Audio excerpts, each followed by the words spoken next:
Social media influencer Rendon Labrador gets demotivated after Facebook ban.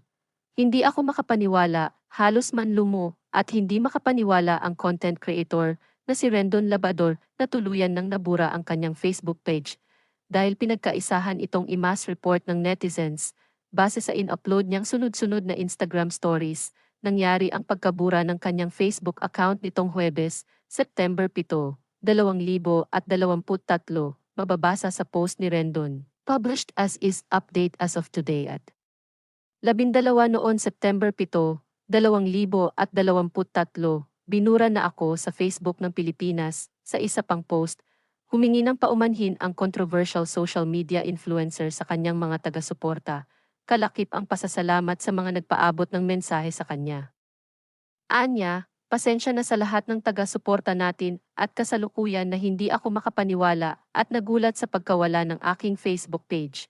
Nagpapasalamat ako sa mga taong naniniwala at nagpapadala ng mensahe ngayon. Upload ko ang official statement sa aking Wakti YouTube account tungkol dito. Pasensya na at paralisado kaming lahat dahil dito sa pangyayari. Dagdag pa niya, Pilipinas, I will be back soon. Stay motivated. Bukod sa kanyang Facebook main page, inanunsyo rin ni Rendon na maging ang kanyang personal at secondary Facebook account ay napagdiskitahan ding ipabura sa pamamagitan ng mass report. Mensahe ni Rendon, sa lahat ng business partners ko at malalapit na taong kakilala ko. Gusto kong ipaalam na hindi na din ako nakaka-receive ng messages ninyo pati sa personal Facebook account ko at FB Messenger.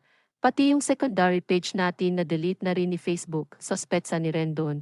Ang mga fan ng Kapamilya Star na sina Coco Martin at Vice Ganda ang dahilan ng biglaang pagkabura ng kanyang mga Facebook account.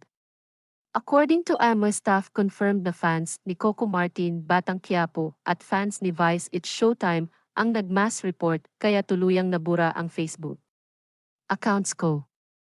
Matatanda ang kabilang sina Coco at Vice sa mga kinanti ni Rendon sa social media. Ito'y matapos niyang patutsadahan na malaking abala sa mga vendor sa Quiapo ang pag-shooting ng ABS-CBN primetime series ni na Coco na FPS, Batang Quiapo, sina Vice at Ion Perez ay isuplong niya naman sa MTRCB, Movie and Television Review and Classification Board, dahil sa eksenang ginawa ng dalawang It's Showtime host sa Isip Bata segment noong July 25, 2023, samantala, bago mabura ang Facebook accounts ni Rendon ay nauna nang naglaho ang kanyang TikTok account dahil din sa mass report.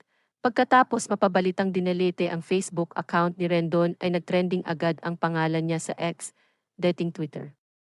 Halos lahat ng netizens ay nagbubunyi sa sinapit ng Facebook account ng controversial media personality. Sabi ng marami, deserve ni Rendon ang pagkakaba niya sa Facebook. Mayroon ding gumawa ng memes at o rest in peace sa Facebook account ni Rendon. Ayon naman sa isa, pinakamagandang balita na iyong maririnig, ang pagkawala sa Facebook ni Rendon. May nagsabi ring nauna pang masuspend ang Facebook account ni Rendon kesa sa It's Showtime na inireport ni Rendon sa MBMC.